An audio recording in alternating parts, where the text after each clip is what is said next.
இயேசு கிறிஸ்துவின் இனிதான நாமத்தினாலே உங்கள் ஒவ்வொருவரையும் நான் வாழ்த்தி வரவேற்கிறேன்.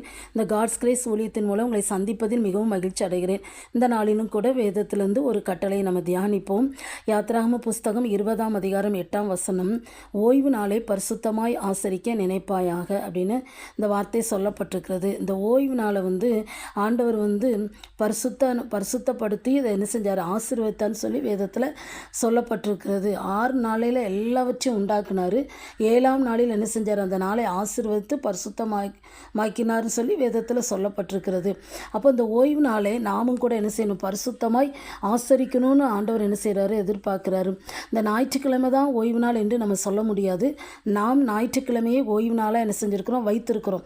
அந்த நாளில் நம்ம என்ன செய்யணும், ஆண்டவருக்கு பிரியமான காரியங்களை செய்கிறவங்களா இருக்கணும். இல்லை கர்த்தருக்கு அடுத்த காரியங்களில் நம்ம ஈடுபடுறவங்களா நம்ம இருக்கும்போது நிச்சயமாக ஆண்டவர் நம்மளை என்ன செய்வார், வேதத்தில் சொல்லப்பட்டபடி ஆண்டவர் நம்மளை என்ன செய்வார், ஆசீர்வதிக்கிற ஆண்டவராக இருக்கிறாரு. வேதத்தில் பார்த்தீங்கன்னா யாத்திராகம 20ஆம் அதிகாரம் 9ஆம் வசனத்திலேருந்து வாசிக்கிறேன்.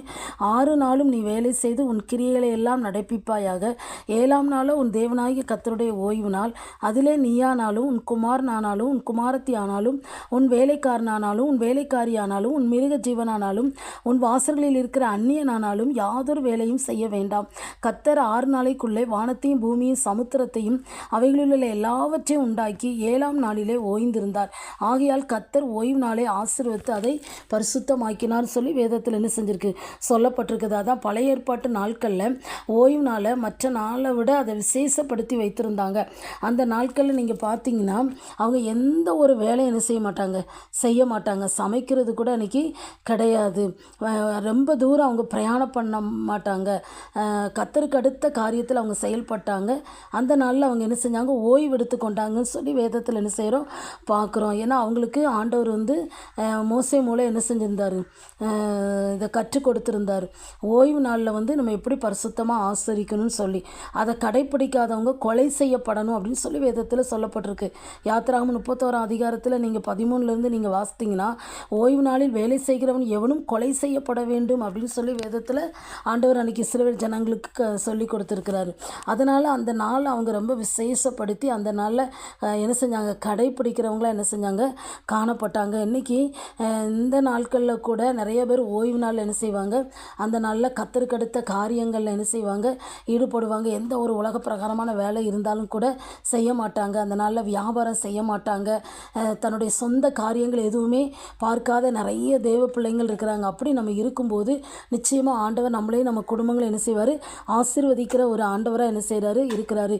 இயேசுவாமி மனுஷகுமாரனா அந்த உலகத்தில் வாழ்ந்த நாட்களில் அவர் என்ன செய்கிறாரு, வியாதியஸ்தரில் சுகம் கொடுக்குறாரு. அற்புதம் செய்யும்போது அவரையே குற்றம் கண்டுபிடித்தாங்க. ஓய்வு நாளில் எப்படி சுகமாக்குறது, ஓய்வு நாளில் எப்படி அற்புதம் செய்கிறதுன்னு சொல்லி கேட்குறாங்க. ஆனால் ஆண்டவர் சொல்கிறாரு, ஓய்வு நாளில் நன்மை செய்வது நியாயம்தான் சொல்லி அவங்ககிட்ட என்ன செய்கிறாரு, சொல்கிறார். ஒரு ஆடு குழியில் விழுந்துட்டா நீங்கள் காப்பாற்ற மாட்டிங்களா, அந்த ஆட்டை பார்க்கிலும் மனுஷன் எப்படிப்பட்டவன், விசேஷமானவன் சொல்லி ஆண்டவர் அந்த ஜனங்களுக்கு சொன்னாலும் கூட அவங்க அதை கேட்கல. ஆண்டவர் தான் என்ன செய்கிறாங்க, கொலை செய்ய வகை தேடினாங்கன்னு சொல்லி வேதத்தில் சொல்லப்பட்டிருக்குது.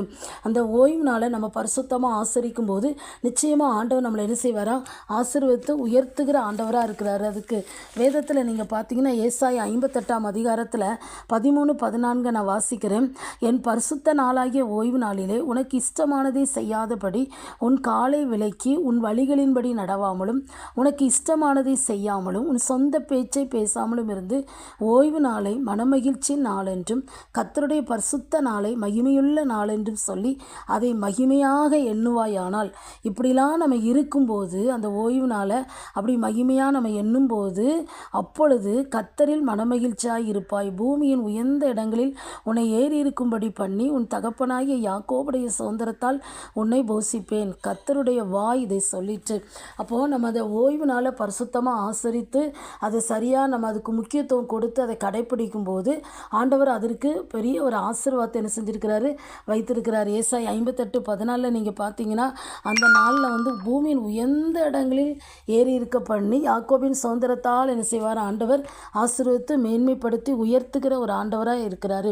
இன்றைக்கி நம்ம ஓய்வு நாளை எப்படி கடைப்பிடிக்கிறோம், இந்த வார்த்தையை கேட்குற நீங்கள் ஓய்வு நாளை நம்ம அதுக்கு முக்கியத்துவம் கொடுக்குறோமா, இல்லை ஆலயத்துக்கு போயிட்டு நமக்கு சொந்தமான வேலைகளை செய்கிறோமா, மற்ற காரியங்களுக்கு முக்கியத்துவம் கொடுக்குறோமா, உலக பிரகாரமான காரியங்களுக்கு நீங்கள் சிந்திச்சு பாருங்கள். கர்த்தருக்கு அடுத்த காரியத்தில் செயல்படும்போது நிச்சயமாக ஆண்டவர் நம்மளே நம்ம குடும்பங்களை என்ன செய்வார், ஆசீர்வதிக்கிற ஆண்டவராக இருக்கிறாரு. அப்படி கண்களை மூடி ஜெபம் பண்ணலாமா?